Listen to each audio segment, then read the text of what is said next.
கூட நாம் தியானிக்கும்படியாய் தானியேலின் புஸ்தகத்தை 1வது அதிகாரத்தை நாம் எடுத்துக்கொள்வோம். ஒரு நிமிஷம் கண்களை மூடி ஜெபம் பண்ணுவோமா? பரிசுத்தமுள்ள எங்கள் தகப்பனே, இம்மட்டும் எங்களுடைய ஜெபங்களை கேட்டீர், துதிகளை ஏற்றுக்கொண்டீர்.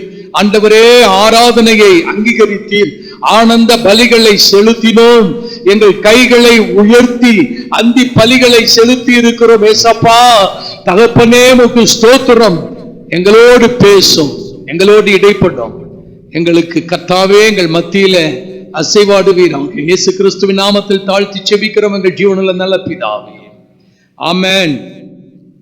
இந்த 1வது அதிகாரத்துல முதல் வசனத்தை நாம் வாசிக்கும் பொழுது, யூதாவின் ராஜாவாகிய யோயாக்கீம் அரசாண்ட 3ஆம் வருஷத்திலே பாபிலோனின் ராஜாவாகிய நேபுகாத்நேச்சார் எருசலேமுக்கு வந்து அதை முற்றுகை போட்டான். அப்ப தொடர்ந்து நம்ம வாசிக்கும் பொழுது, அவன் அந்த யோயாக்கீமையும் தேவனுடைய ஆலயத்தின் பாத்திரங்களில் சிலவற்றையும் தேவன் அவன் கையில் ஒப்பு கொடுத்தாராம். பாத்தீங்களா? அவன் கையில், அந்த 2வது வசனத்துல பாருங்க, ஆண்டவர் தான் அவன் கையில் அந்த காரியங்களை ஒப்பு கொடுக்கிறார். ஏன்? இன்னும் பாருங்க, அந்த இஸ்ரவேல் புத்திரருக்குள்ளே ராஜ குலத்தார்களிலும் துறை மக்களிலும் யாதொரு மாசும் இல்லாதவர்களும் அழகானவர்களும் சகல ஞானத்திலும் தேறினவர்களும் அறிவில் சிறந்தவர்களும் கல்வியில் நிமிணரும் ராஜாவின் அரண்மனையில சேவிக்க திறமையுள்ள சில வாலிபர்களையும் அவன் சிறைப்பிடித்துக் கொண்டு கடந்து போகிறான். ஏன்? ஆண்டவர் அதை அவர்கள் கையில் ஒப்பு கொடுத்தார். எரேமியாவின் புஸ்தகம் 25வது அதிகாரத்தை நாம் எடுத்துக்கொள்வோம்.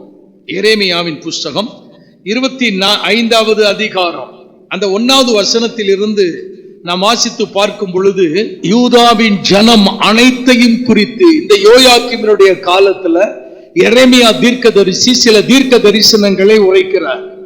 நீங்க அதுக்கு அந்த 24வது அதிகாரம் கடைசி வார்த்தை அதுல பாத்தீங்கன்னா, அவர்களுக்கும் அவர்கள் பிதாக்களுக்கும் நான் கொடுத்த தேசத்தில் அவர்கள் இராதபடிக்கு நிர்மூலமாகும் மட்டும் அவர்களுக்குள்ளே பட்டயத்தையும் பஞ்சத்தையும் கொள்ளை தேசத்தையும் அனுப்புவேன் என்று கர்த்தர் சொல்லுகிறார். இந்த 25வது அதிகாரத்துல தொடர்ந்து நம்ம வாசிச்சு பார்த்தோம்னு சொன்னா, இந்த இஸ்ரவேல் ஜனங்கள், இந்த யூதா ஜனங்கள் என்ன செய்யறாங்க?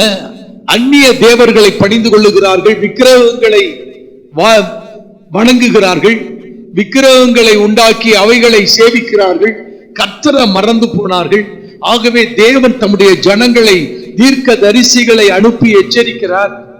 கர்த்தருடைய சத்தத்துக்கு அவங்க செவி கொடாமற் போனபடியினால நம்ம வாசிச்சு பார்த்தோம்னா, 7வது வசனம் 8வது வசனம் இந்த 9வது வசனத்துல நீங்க பாத்தீங்கன்னா, அவர் சொல்லுகிறார், இதோ நான் வடக்கே இருக்கிற சகல வம்சங்களையும் என் ஊழியக்காரனாகிய நேபுகாத்நேச்சார் என்கிற பாபிலோன் ராஜாவையும் அழைத்தனுப்பி அவர்களை இந்த தேசத்துக்கு விரோதமாகவும் இதன் குடிகளுக்கு விரோதமாகவும் சுற்றிலும் இருக்கிற இந்த எல்லா ஜாதிகளுக்கு விரோதமாக வரப்பண்ணி அவைகளை சங்காரத்துக்கு ஒப்பு கொடுத்து அவைகளை பாழாகவும் இகழ்ச்சிக்குரிய ஈசல் போடுதலாகவும் நித்திய வனாந்தரங்களாகவும் செய்வேன் என்று சேனைகளின் கர்த்தர் சொல்லுகிறார் என்று சொல்லி எரேமியா தீர்க்கதரிசியின் மூலமாய் அந்த ஜனங்களுக்கு எச்சரிப்பு கொடுக்கப்பட்டிருந்தும் இந்த ஜனங்கள் கர்த்தருடைய சத்தத்துக்கு செவி கொடாமல் தன் மனம் போன போக்கிலே இஷ்டப்படியே கர்த்தரை மறந்து விக்கிரகங்களை சேவித்து வந்தபடியினால்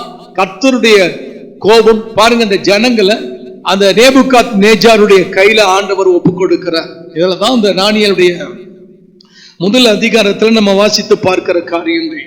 அதுல தேவனுடைய ஆலயத்தில் இருக்கிற பாத்திரங்களை சிலவற்றை கொண்டு போயிடறான், நல்லதை புறம் எடுத்துட்டு போயிடறான்.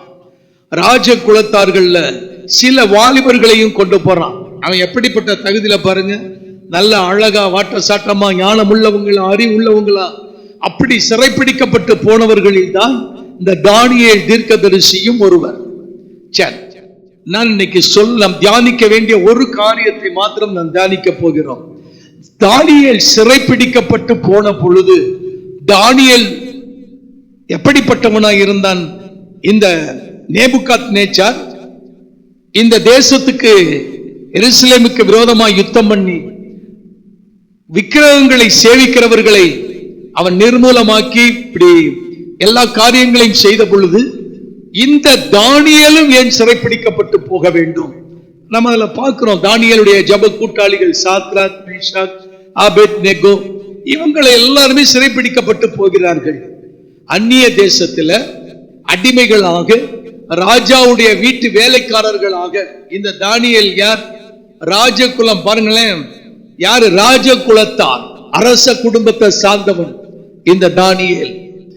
அந்த தேசத்துல அந்த ராஜகுலத்தார், அந்த தேசத்துக்கு ஆளுகை செய்ய வேண்டிய இந்த தானியேல் சிறை கைதியாய் நேபுகாத்நேச்சாரால் பிடிக்கப்பட்டு பாபிலோன் தேசத்துக்கு அடிமையாக கொண்டு போகப்படுகிறார்கள். அங்கே அந்த ராஜாவை சேவிக்க, அந்த ராஜாவுக்கு பணிவிடை செய்யும்படியாய், இதெல்லாம் நம்ம வாசிக்கிறோம் இல்லையா, இவர்களுக்கு கல்தேயரின் பாசை கற்றுக் கொடுக்கப்படுகிறது. கல்தேயருடைய பாசைகள். அது மாத்திரமல்ல, இவர்களுடைய பெயரே மாற்றம் செய்யப்படுகிறது. காரணம் என்ன? இந்த பெயர், நீங்க ராஜாவுடைய தானியேலுடைய பெயர் என்ன? பெல்தெசாத்சார்.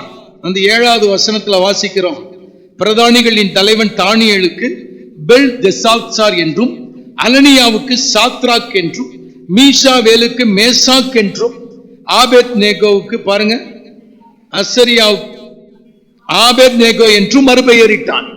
ஏன் இந்த பெயரிடப்படுகிறது? இந்த தானியேலுடைய கூட்டாளிகள் அந்த தேசத்தில் விக்கிரகங்களை சேவித்தார்களா? பின்ன ஏன் இவர்கள் சிறைப்பிடிக்கப்பட்டு போனார்கள்? ஒரு காரியத்தை நம் இந்த நாளிலே நாம் நினைவுபடுத்தி அறிந்து கொண்டு நாம் கர்த்தருக்குள் நம்மளை ஒப்புக் கொடுக்க போகிறோம். என்ன அப்படின்னா, இந்த தானியேல் அந்த தேசத்துல சிறைப்பிடிக்கப்பட்டு வந்தவர்கள். தானியேல் அவனுடைய கூட்டாளிகள் எல்லாரும் தெய்வ பயம் உள்ளவர்கள் தான், தேவனை விசுவசித்தவர்கள் தான். பின்ன ஏன் அவர்களும் சிறைப்பிடிக்கப்பட்டு இந்த தேசத்துக்குள்ள வரணும்? ஏன் அந்த தேசத்துல மற்றவர்கள் இல்லையா? பார்ப்பதற்கு அழகாய் வாலிபர்கள், இந்த ராஜா விரும்புகிறபடி மாசு இல்லாதவர்கள், ஞானத்தில் தேறினவர்கள், அறிவாளிகள் வேறு யாரும் இல்லையா? கர்த்தருக்கு பயந்து ஜீவிக்கிறவர்கள் தானே இவர்கள். அதுவும் தானியேலை குறித்து நம்ம வாசிக்கிறோம்.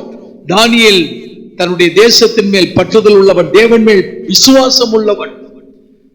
அப்படி இருந்தும் அவன் ஏன் சிறைப்பிடிக்கப்பட்டு போனான்? இந்த காரியங்களை எல்லாம் நம் புத்தகத்தில் வாசித்து பார்க்கும் பொழுது சில விஷயங்கள் நமக்கு புலனாகும். கவனிங்க, இந்த தானியேலுக்கு இன்னொரு காரியம். அவனுடைய தானியேல் சொன்னா என்ன அர்த்தம்? தேவன் நீதிபதி, தேவன் நீதிபதி என்கிற ஒரு அர்த்தம் உண்டு.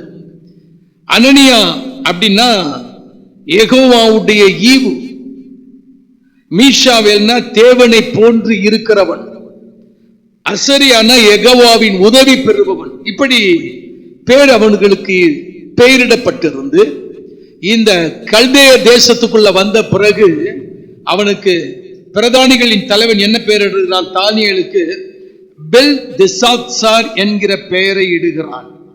ஏன் அப்படின்னா, பேலே அப்படிங்கிற ஒரு தெய்வம் இவனை காப்பார் அப்படிங்கிறதுக்கு அடையாளமாய் பெல்தெசாத்சார், பேலே இவனை காப்பார் என்கிற ஒரு அர்த்தத்துல தானியேலுடைய பெயர் மாற்றம் செய்யப்படுகிறது. அனனியாவுக்கு பாருங்க சாத்ராக். சாத்ராக்னா அக்குவின் கட்டளைன்னு அர்த்தம். அக்குன்னா அந்த பாபிலோனு நிலா தேவன், நிலா தேவன், நிலாவ தேவனாய் வணங்குகிற ஒரு நிலா தேவன். அந்த நிலா தேவனுடைய கட்டளை என்கிற அர்த்தத்துல சாத்ராக்கு பேர் வைக்கிறாங்க. மீஷாவேல் அவன் தேவனை போன்று இருப்பவன். அவனுடைய பேர் எப்படி மாற்றாங்க பாருங்க. தேவனை போல இருக்கிறவன இந்த நிலா தேவனை போல இருக்கிறவன் சொல்லி, மேஷாக் அக்குவை போன்றவன், அக்குன்னா நிலா கடவுள், அந்த நிலா கடவுளை போல் இருக்கிறவன் சொல்லி தேவனை போல இருக்கிறவன இந்த நிலா கடவுளை போல இருக்கிறவனா மாற்றம் செய்து பேர் வைக்கிறார்கள். அதே போல அசரியா யெகோவாவுடைய உதவி பெறுகிறவன், அவனுடைய பேரை எப்படி தெரியுமா வைக்கிறாங்க? ஆபேத்நேகோ. அதாவது நேகோ என்கிற ஒரு தெய்வம். அந்த இயற்கை வச்சிருக்காங்க பாத்தீங்களா, காசுக்கு ஒரு தெய்வம், கல்விக்கு ஒரு தெய்வம், அது மாதிரி இயற்கைக்கு ஒரு தெய்வம். அந்த இயற்கை தெய்வத்தினுடைய பெயரை நெகோவா, நெகோ, அந்த பாபிலோன் தெய்வத்தின் நேகோவின் அடிமை என்கிற பெயர்ல ஆபேத் நேகோ என்கிற பெயர்களை வைக்கிறாங்க. இந்த பெயர் எதற்காக பெயர் மாற்றம் செய்யப்படுகிறதுனா ரெண்டு காரியம். ஒன்னு, இவர்களுடைய பேர் இஸ்ரவேல் தேசத்துல வேற பேர், அவங்க தாங்கள் தேவனை மறக்கணுங்கிறதுக்காகவும் அந்த தேசத்தை மறந்துவிட வேண்டும் என்பதற்காகவும், இன்னொன்னு அந்த பாபிலோன் தேசத்துல இருக்கிற பெயர் அப்ப மற்றவர்களுக்கு மற்ற ஜனங்களுக்கு இவர்களை பார்க்கும் பொழுது இவர்கள் நம்முடையவர்கள் என்கிறதை ஒரு உணர்வு உண்டாகும் அப்படிங்கிறதுக்காகவும் இவர்களது பெயர்கள் மாற்றம் செய்யப்படுகிறது. சரி, கவனிங்க, இப்படி மாற்றம் செய்யப்பட்டு ஏற்கனவே அந்த தேசத்துல தேவன் மேல் பற்றுதலா இருக்கிற ஒரு மனிதர் இந்த தானியேல், தேவனிடத்தில் விசுவாசமா இருக்கிறவன், இப்படியெல்லாம் இருந்த ஒரு மனிதன் அந்த தானியேல் புஸ்தகத்துல அந்த விசுவாசத்தை இங்க வெளிப்படுத்தி காண்பிக்கிறார். ஒரு காரியம், ஏன் அவருக்கு அப்படிப்பட்ட பாடுகள், இந்த குரூப்புக்கு, இந்த ஜப வீரர்களுக்கு, ஜப சிநேகிதர்களுக்கு ஏன் இந்த அடிமைத்தனத்திற்குள் சிறைப்பிடிக்கப்பட்டு போனார்கள்? ஆதியாகம புஸ்தகத்துல யோசேப்பினுடைய வாழ்க்கை வரலாறு பார்க்கிற பொழுது ஆதியாகமம் 37 வாசிக்கிறோம். தன்னுடைய சகோதரர்கள், தகப்பனுடைய மறுமனையாட்டிகளின் பிள்ளைகள் அவர்கள் செய்கிற துன்மார்க்கமான கிரியைகளை கண்டு இருதயத்துல வாதிக்கப்பட்டு அவன் என்ன பண்றான், தகப்பனிடத்துல அவனுடைய கிரியைகள் எல்லாம் வந்து சொல்லுவான். தேவனுக்கு பயந்தவன் தகப்பனிடத்துல இருந்த பொழுது தேவனை குறித்து அறிகிற அறிவை பெற்று தேவனுடைய பயத்துல தகப்பனால் வளர்க்கப்பட்டவன். பாருங்க, அப்படி இருந்தவன் அந்த யோசேப்பு சகோதரர்களால் என்ன செய்யப்பட்டான், அடிமையாய் விற்கப்பட்டு போனான். அவன் அந்த அடிமையாய் விற்கப்படுகிற பொழுது தன் சகோதரரிடத்துல இவனுடைய மன துக்கம், குழிக்குள்ள போட்ட பொழுது அவன் எவ்வளவு மன வேதனை, இப்படியெல்லாம் அடைந்திருந்தும் இந்த வியாகுலங்களை பார்த்தும் தன் சகோதரர்கள் மனசை கடினப்படுத்தி அவனை அடிமையாய் விற்று போட்டார்கள். ஏன் அவன் அடிமையாய் விற்கப்பட்டான்? அவன் கர்த்தரை பற்றி கொண்டு வந்தானே, ஏன் ஆண்டவர் அவனை விட்டுட்டார்? சில பேர் பார்த்தோம் சொன்னா, சமீபத்தில் ஒரு சகோதரன் அவர் சொன்ன ஒரு துக்கம், ஒரு காரியம், அவன் மனசை உடைச்சு அவன் அழுகிறான். நான் கர்த்தரை தானே நேசிக்கிறேன், கர்த்தரை தானே தேடுறேன், வேதத்தை வாசிக்கிறேன், ஏன் எனக்கு இந்த பிரச்சனை, ஏன் எனக்கு இந்த துன்பம்? அந்த அவன் அழுது அவன் சொல்லி அழுகிற நேரத்தில் என்னால அவன் ஆறுதல் படுத்த முடியல. அவனோடு சேர்ந்து நம்மள அழுகிறதை போல அவன் அவ்வளவு துக்கம், வேதனை. இன்னைக்கு அநேக தேவ பிள்ளைகளுடைய உள்ளங்கள்ல சில நேரங்கள்ல சில காரியங்களுக்கு என்ன செய்யறாங்க, ஏன் எனக்கு இந்த பாடு, எனக்கு தான் இந்த பாடு வருது, எனக்கு தான் இந்த பிரச்சனை வருது. சில பேருடைய அங்கலாய்ப்பு, நான் செபிக்கிறேனே, நான் உபவாசிக்கிறேனே, வேதத்தை வாசிக்கிறேனே, ஆராதனைக்கு போகிறேனே, தசமபாகம் கொடுக்கிறேனே, கர்த்தரை பின்பற்றுகிறேனே, உண்மையாய் இருக்க பிரயாசப்பட்டு அர்ப்பணிக்கிறேனே, ஏன் எனக்கு இந்த பாடுகள் என்று அங்கலாய்க்கிற தேவ பிள்ளைகள் உண்டு. இந்த தானியேலுடைய புஸ்தகத்தை நாம் வாசித்து பார்க்கும் பொழுது நான் ஒரு குறிப்பிட்ட காரியத்தை சொல்ல விரும்புகிறேன். இந்த தானியேல் பாருங்க, அவன் ராஜகுலத்தார், அரச அரண்மனையில இருக்க வேண்டிய ஒரு மனிதன். மற்றொரு தேசத்து அரண்மனையில ராஜாவுக்கு வேலைக்காரனாய் வேலை செய்யும்படி அழைத்து வரப்பட்டவன், சிறைப்பிடிக்கப்பட்டவன். அப்ப அவனுடைய உள்ள எவ்வளவு அங்கலாய்த்து இருக்கும். பாபிலோன் தேசத்துலதான் எருசலேமின் பலகணிகள் திறந்திருக்க அவன் செபிக்கிறவனாய் அல்ல, இந்த ஜப அபிஷேகம், ஜப ஆவியை தன்னுடைய தேசத்திலேயே பெற்றுக் கொண்டிருக்கலாம். தேவன் பேரில் விசுவாச வீரனாய் இருந்தவன், தேவனை சார்ந்து கொண்டு ஜீவித்தவன். ஆனா பாருங்க, இப்படிப்பட்ட சூழ்நிலைகள், இவர்களை போல சிறைப்பிடிக்கப்பட்டு வந்தவர்கள் எத்தனையோ பேர்கள் உண்டு. சங்கீதங்களின் புஸ்தகம் 137வது சங்கீதத்தை நம்ம படிச்சு பார்த்தோம்னா, அப்படி சிறைப்பிடிக்கப்பட்டவர்களுடைய வேதனைகள், அங்கலாய்ப்புகளை அந்த சங்கீதத்தில் எழுதப்பட்டிருக்கிறத நம்ம புரிந்து கொள்ள முடியும். பாபிலோன் ஆறுகள் அருகே சீயோனை நினைத்து, அது நீங்க தொடர்ந்து படிச்சு பார்த்தீங்கன்னா, இந்த பாபிலோன் இசையை ரசிக்கக்கூடியவர்கள், புது புது இசைகளை விரும்புகிறவர்கள். அவங்க சொல்றாங்க, சீயோனின் பாட்டுகளில் சிலதை எங்களுக்கு பாடுங்கன்னு கேட்கிறாங்க. அப்ப இவங்க என்ன சொல்றாங்க, கர்த்தரின் பாட்டை அந்நிய தேசத்தில் பாடுவது எப்படி? அவங்க கேட்டது அந்த இசை எப்படி இருக்கிறது, ராகம் எப்படி இருக்கிறது, அதற்காக கேட்டு ரசிக்கிறதற்காக பாடல்களை பாடச் சொன்னார்கள். ஆனால் இவங்க கர்த்தரை பாடுகிற பாடல் அவரை ஆராதிப்பதற்கு, அவரை தொழுது கொள்வதற்கு மாத்திரம்தான். நீங்க ரசிக்கிறதற்கு அல்ல சொல்லி பாட மறுத்து கிண்ணறங்களை அந்த செடிகளின் அலறி செடிகளின் மேல் தூக்கி வைத்தார்கள். அப்ப சிறைப்பிடித்தவர்கள் இவர்களை என்ன செய்திருப்பார்கள்? கவனிங்க, சில பாடுகள் தேவனிடத்தில் காண்பிக்கிற வைராக்கியத்தினால் சில பாடுகள், சில கஷ்டங்கள், சில நெருக்கங்கள், சில வேதனைகள் வரலாம். ஆனால் இக்காலத்து பாடுகள் இனி வெளிப்பட போகிற தேவ மகிமைக்கு முன்பாக ஒப்பிடத்தக்கவைகள் அல்ல என்று வேதம் சொல்லுகிறது போல, இந்த பாடுகளை சகித்துக் கொள்ளும் பொழுது சகித்துக் கொள்ளுகிறவர்களின் மூலமாய் கர்த்தருடைய மகிமை வெளியரங்கமாவதற்காகவே சில பாடுகளையும் உபத்திரவங்களையும் வேதனைகளின் ஊடாய் கர்த்தர் நடத்துகிற தேவனாக இருக்கிறார். அல்லேலூயா. ஸ்தோத்திர பலியிடுகிறவன் கர்த்தரை மகிமைப்படுத்துகிறான். ஸ்தோத்திர பலிகளை இட்டு மகிமைப்படுத்துகிறது 1ஆம் கிளாஸ், 2ஆம் கிளாஸ், 3ஆம் கிளாஸ், இப்படி வச்சுக்கோங்க.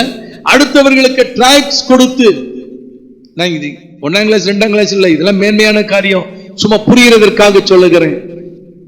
இது அனுதினமும் இருக்க வேண்டிய ஒரு காரியம். இதன் மூலமாய் கர்த்தரை மகிமைப்படுத்தலாம். இன்னொரு காரியம், மற்றவர்களுக்கு நம் ஆண்டவர் நமக்கு செய்த நன்மைகளை சொல்லி சாட்சியாய் சொல்லி கர்த்தருடைய நாமத்தை மகிமைப்படுத்துகிறது மற்றொரு வழி, மற்றொரு காரியம். இன்னொரு காரியம், கர்த்தருக்காக காண்பிக்கிற வைராக்கியம், விசுவாசம், அந்த விஷயங்கள்ல கர்த்தரிடத்துல உறுதியாய் இருந்து பாடுகளை சகித்து உபத்திரவங்களை சகித்து மற்றவர்கள் வாயினாலேயே கர்த்தரே தேவன் என்று அறிக்கையிட செய்வது மற்றொரு ஒரு அனுபவம். இப்படிப்பட்ட காரியங்கள் நம் வருவதற்குத்தான் இந்த மாதிரி உபத்திரவங்கள், சில பாடுகள், பிரச்சனைகளின் மூலமாய் அதன் முடிவிலே கர்த்தர் தம்முடைய நாமத்தை மகிமைப்படுத்துவதற்காக தேவ பிள்ளைகளுடைய வாழ்க்கையில சில பாடுகள், உபத்திரவங்களை, நெருக்கங்களை கர்த்தர் அனுமதிக்கிறார். அல்லேலூயா, அல்லேலூயா. இந்த ரகசியத்தை நம்ம புரிந்து கொள்ளணும். அது இல்லாம நம்முடைய திருச்சபையில் அந்த தாயார் உயிரோடு இல்லை. அவங்க ஒரு காலத்துல ஒரு நாள் சொன்னாங்க, சில கஷ்டம், பல கஷ்டம் அவர்களுக்கு. அவர்கள் சொன்னார்கள், நான் என்னத்தை பைபிள் படிச்சு எனக்கு என்ன பிரயோஜனம், தேவனை தேடி எனக்கு என்ன பிரயோஜனம்? அப்படியே முறுமுறுத்தார்கள். பாடுகள், நெருக்கங்கள். இதுல பார்க்கிறோம், தானியேலுடைய புஸ்தகத்துல எல்லா ஞானிகளையும் கொலை செய்யும்படி ராஜா கட்டளை பிறப்பித்த பிறகு அந்த ஞானிகளோ, எந்த ஒரு கல்தேயரோ, எந்த ஒரு ஜோசியர்களோ யாரும் அழிந்து போகாதபடி ராஜாவிடத்துல பிரவேசித்து தவணை கேட்டு தேவனிடத்துல செபித்து ராஜா கண்ட சொப்பனத்தையும் சொல்லி அதற்கு வியாக்கியானமும் பண்ணி, பாருங்க, இப்படிப்பட்ட காரியங்கள், இந்த காரியங்களை எல்லாம் செய்வதற்கு கர்த்தர் அவனுக்கு விசேஷித்த ஞானத்தை கொடுத்ததற்கு என்ன காரணம்? பாருங்க, அவனுடைய பல பாடுகள். அந்த கொலை செய்யப்பட போகிறது ஒரு இக்கட்டான நெருக்கமான ஒரு சூழ்நிலை. வாசிக்கிறோம் இல்லையா? தானியேல் புஸ்தகத்தை எடுத்துக்கொண்டோன்னு சொன்னா நீங்க படிச்சிருப்பீங்க, அதனாலதான் நான் மேலோட்டமாய் சொல்லுகிறேன். தானியேல் புஸ்தகத்தை எடுத்துக்கொண்டோம்னா கிட்டத்தட்ட இந்த தானியேல் ஒரு 5 ராஜா கிட்ட இருந்துட்டார். அதுல அந்த பாருங்க, இந்த நேபுகாத் நேச்சார் என்ன சொல்றாரு? நான் சொப்பனத்தை சொல்ல மாட்டேன், நான் கண்ட சொப்பனத்தையும் சொல்லணும், அர்த்தத்தையும் சொல்லணும். சொப்பனத்தை சொல்லி அர்த்தத்தை சொல்றதே இக்கட்டான ஒரு காரியம். அது சொப்பனத்தையும் சொல்லு, அர்த்தத்தையும் சொன்னா எப்படி? ஞானிகளை கொல்றதுக்கு ராஜா உத்தரவு போடுகிறார்.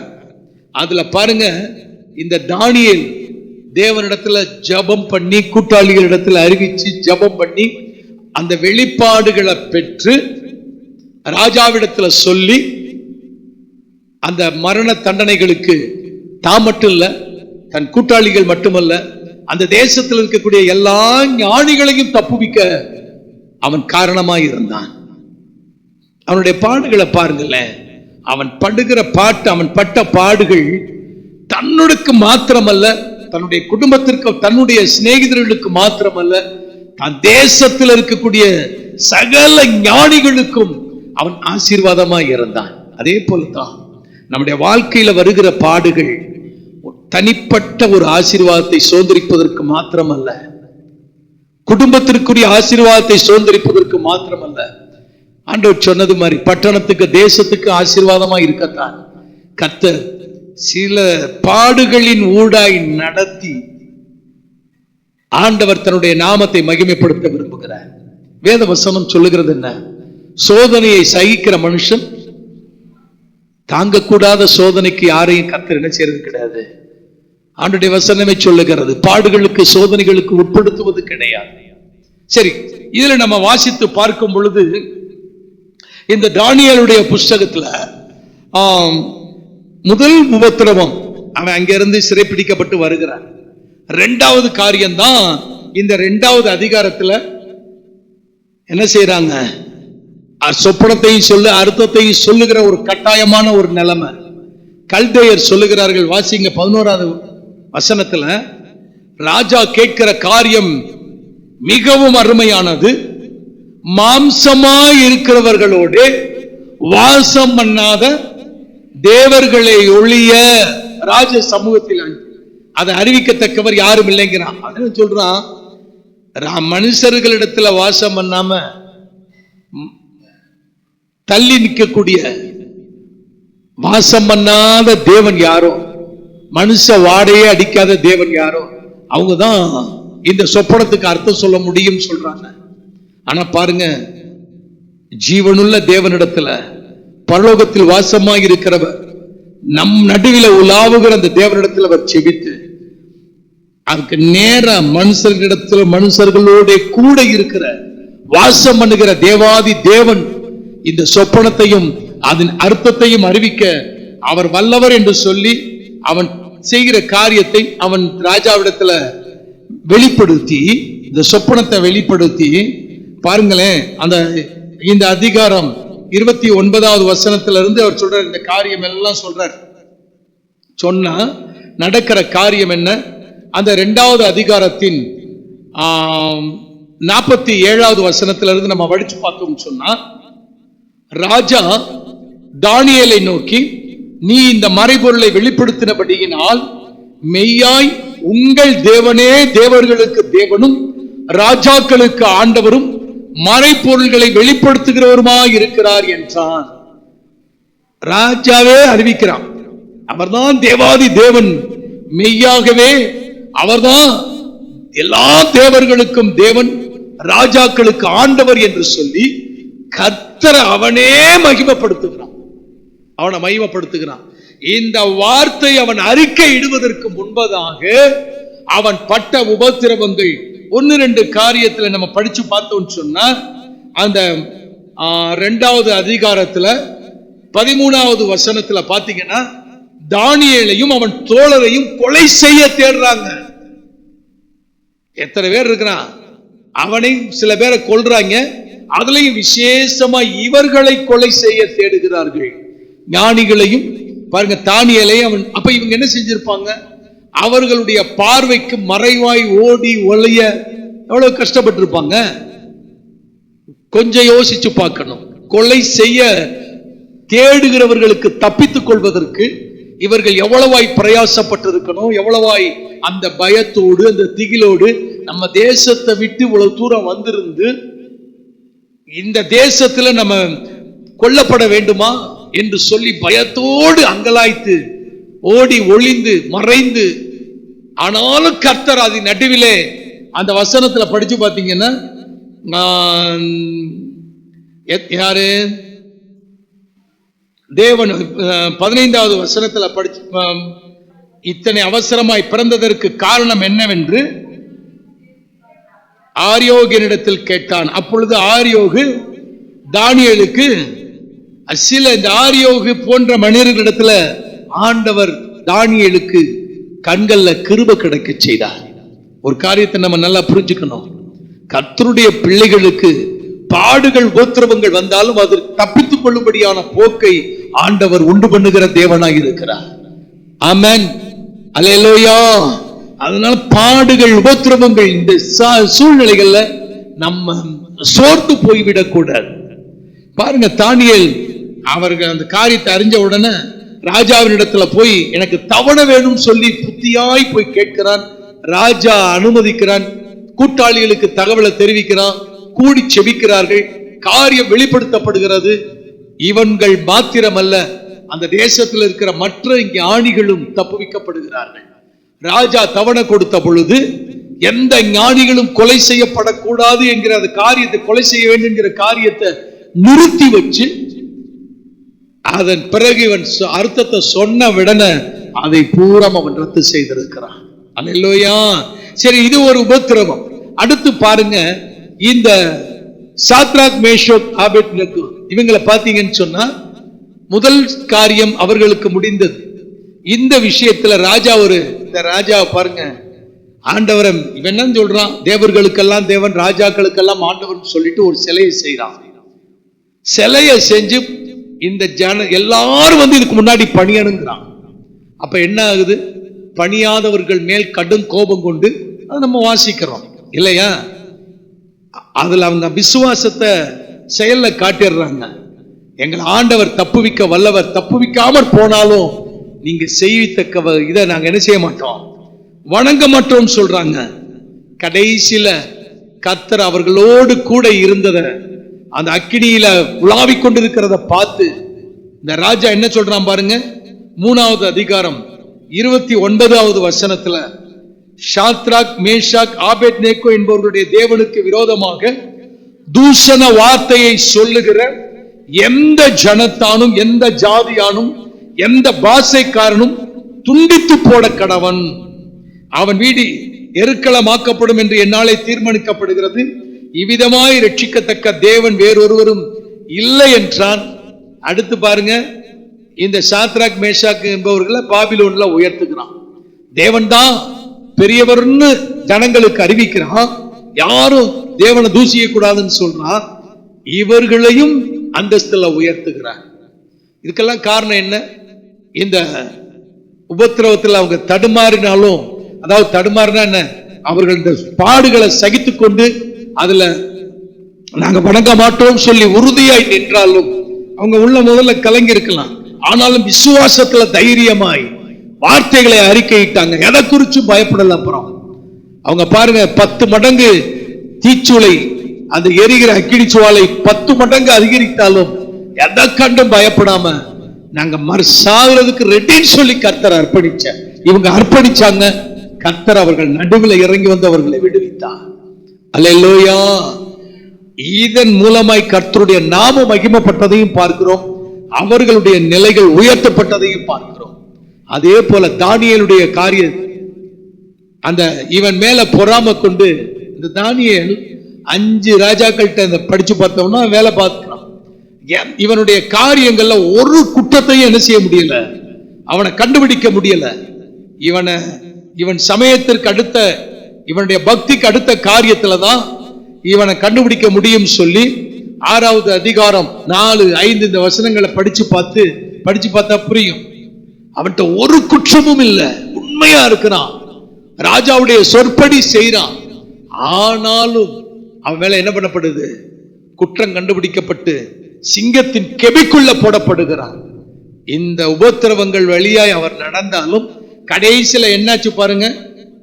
அந்த அதிகாரத்துல 26வது வசனத்துல இந்த ராஜாவே சொல்றாரு, என் ராஜ்யத்தின் ஆளுகைக்குள் எங்கும் உள்ளவர்கள் யாவரும் தானியேலின் தேவனுக்கு முன்பாக நடுங்கி பயப்பட வேண்டும் என்று என்னாலே தீர்மானம் பண்ணப்படுகிறது. அவர் ஜீவனுள்ள தேவன், அவர் என்றென்றைக்கும் நிலைத்திருக்கிறவர், அவருடைய ராஜ்யம் அழியாதது, அவருடைய கர்த்தம் முடிவு பரியந்தம் இருக்கும்.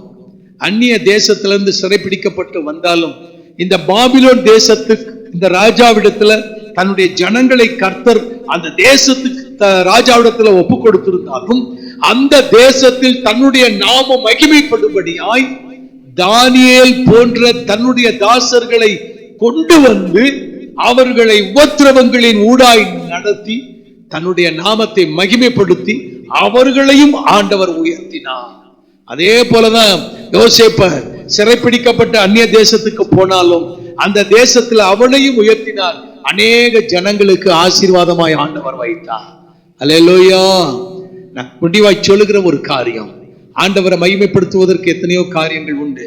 ஸ்தோத்திர பலியிட்டு தேவனை மகிமைப்படுத்துவதும், ஆண்டவருக்கு அவரை செய்த நன்மைகளை குறித்து சாட்சி சொல்லி தேவனை மகிமைப்படுத்துவதும், ஒரு கடைசியாய் நம்ம சில பாடுகள் உபத்திரவங்களை சகித்துக் கொண்டு அதன் வழியாய் நடந்தாலும் அதை சகித்துக் கொண்டு தேவனுக்கு உண்மையாய் நம்முடைய விசுவாசத்தையும் தேவனிடத்தில் உண்மையாய் தன்னுடைய பரிசுத்தத்தையும் வைராக்கியத்தையும் காண்பிக்கும் பொழுது அவருடைய நாமமும் மகிமைப்படும். கர்த்தர் நம்மையும் ஆண்டவர் உயர்த்துவார். தானியேலுடைய கூட்டாளிகள் விசுவாசித்தார்கள், வைராக்கியத்தை காண்பித்தார்கள். அவர்கள் விசுவாசம் தளரவில்லை. ஆண்டவர் அவர்களையும் உயர்த்தினார். அந்த அந்நிய தேசத்துல அந்த ஜனங்களே, அந்த ராஜாவே கர்த்தரே தேவன் என்பதை எல்லா ஜனங்களும் அறியும்படி கட்டளையிட பறைசாற்ற ஆண்டவர் செய்து தன்னுடைய நாமத்தை மகிமைப்படுத்தினார். அல்லேலூயா. எழும்பி ஜெபம் பண்ணுவோமா? நம்மளும் நம்முடைய வாழ்க்கையில எந்த பாடுகள் உபத்திரவங்கள் பிரச்சனைகள் வந்தாலும் அவைகளை தாங்க பலன் கொடுக்கிற தேவனிடத்துல கொண்டிருக்கிற விசுவாசத்தை விட்டு தளர்ந்து போகாமல் சோர்ந்து போகாமல் கர்த்தரிடத்துல கொண்டிருக்கிற வைராக்கியத்துல நம்ம இடறி போகாமல் பரிசுத்தத்தை விட்டுவிடாமல் உண்மையாய் உறுதியாய் தேவனை பற்றி கொள்ளும் பொழுது கர்த்தர் தன்னுடைய நாமத்தை நம் மூலமாய் தன்னுடைய நாமத்தை தேசத்துல ஜனங்களின் நடுவில் ராஜ்யத்துல ஆண்டவர் அவருடைய நாமத்தை மகிமைப்படுத்துவார். அது மாத்திரமல்ல, இருக்கிற நிலையிலிருந்து கர்த்தர் நம்மையும் உயர்த்துவார். அப்படியே கரங்களை உயர்த்தி ஜெபம் பண்ணுவோமா? Thank you Jesus. ஜெபம் பண்ணுவோமா? ஆண்டவரே உமக்கு ஸ்தோத்திரம் ஸ்தோத்திரம் ஸ்தோத்திரம் ஸ்தோத்திரம் அப்பா. எங்கள் தகப்பனே உமக்கு கோடான கோடி ஸ்தோத்திரம். தானியேலுடைய வாழ்க்கையில ஆண்டவரே நாங்கள் கற்றுக்கொள்ளுகிற இந்த காரியத்தின்படி எங்களுடைய வாழ்க்கையில வருகிற சில பாடுகள் ஆண்டவரை தாங்கிக் கொள்ளக்கூடிய வருகிறது, தாங்கிக் கொள்ளும்படியாய் வருகிற சில உபத்திரவங்கள் ஆண்டவரை சில காரியங்களில் ஆண்டவரே நாங்கள் அவைகளை கண்டு பயந்து சோர்ந்து போகாமல் தகப்பனே அவைகளின் நடுவிலும் உன் மீது கொண்டிருக்கிற விசுவாசத்தில் உறுதியாய் ஆண்டவரே உன் மீது கொண்டிருக்கிற அன்பிலே உறுதியாய் வைராக்கியத்திலே உறுதியாய் ஆண்டவரே பரிசுத்தத்தோடு உண்மையோடு உம்மை சேவிக்கிற பிள்ளைகளாய் காணப்பட இந்த உபவாச நாட்களில் எங்கள் தேவனாகிய கர்த்தர் எங்கள் முழு திருச்சபைகளையும் பலப்படுத்துவீராக. அப்படிப்பட்ட ஒரு வல்லமை இப்பொழுது எங்கள் நடுவில் பிரவாகித்து வருவதாக. கர்த்தாவே உமக்கு ஸ்தோத்திரம். எல்லா எதிர்ப்பின் வல்லமைகளை சபிக்கிறேன் இயேசுவின் நாமத்தில். கர்த்தருடைய நாமம் மகிமைப்படுவதாக. இயேசு ராஜாவின் நாமத்தில் ஜெபிக்கிறோம் எங்கள் ஜீவனுள்ள நல்ல பிதா.